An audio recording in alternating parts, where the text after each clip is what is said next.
ski jump on the corner of 3rd and School Street.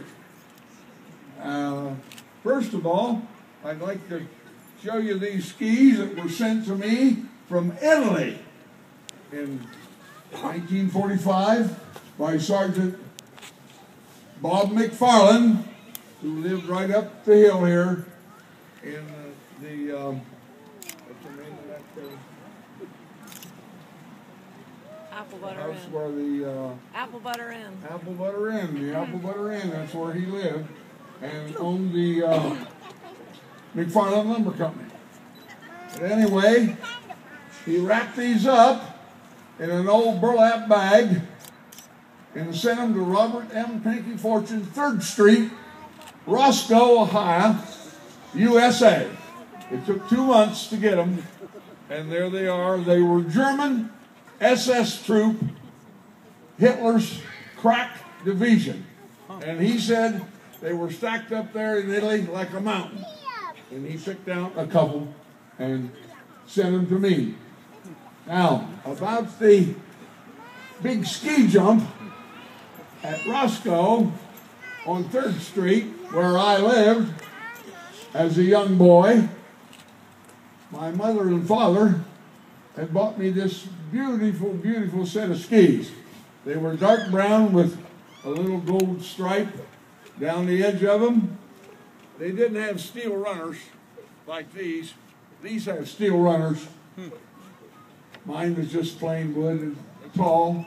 But anyway, I decided out back of the house, it was really the front of the house, there was a huge bank and then a little level off place and then a big ditch. Well, I decided, you know, they do it in the Olympics.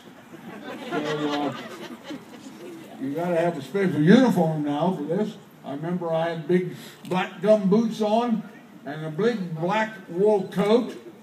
It had 6 buttons on it. And of course, if you left the 3 buttons open on the bottom, when you went down the hill, the tail would go back. And of course, you had to have a big orange toboggan. So anyway, I'm out there waxing these skis. My mother comes out and says, "Well, what are you doing here, Pinky?" I said, "Oh, Mother, you know, you got to wax your skis because that makes them go faster." She said, "Well, you be careful. You don't kill yourself." Oh, I said, "Mom, be nothing to it. You're down this big bank. I'm going to jump that ditch right there. Be nothing to it." Okay, so I get ready on my skis. And of course, you got to have an announcement. You know, okay, Mr. Fortune from Roscoe, Ohio, is now on the ski jump, and he's going to go at it. So down I go, lickety-split, across the ditch, and hit the road on the other side. Uh-oh, that was bad. The front of the skis come up and hit me right above the eyebrows. Oh, talk about hurt and a headache.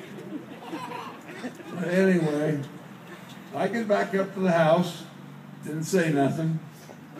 Tomorrow morning I get up, and here's 2 great big black eyes, as big as you ever saw in your life. And I had to go to school as a freshman and tell all of my friends about this ski jump that I did. A little bit embarrassing. And that's the story of the Roscoe ski jump. And the only thing I'd like to say is at the end of this thing here, remember before you go to bed tonight and lay your hand upon your pillow, say a silent little prayer for all the young men and women throughout this world in the armed forces of this country. Remember that. And another thing, remember to keep Jesus in your heart, for he is always in yours. I thank you. good night, and we gotta light the candle.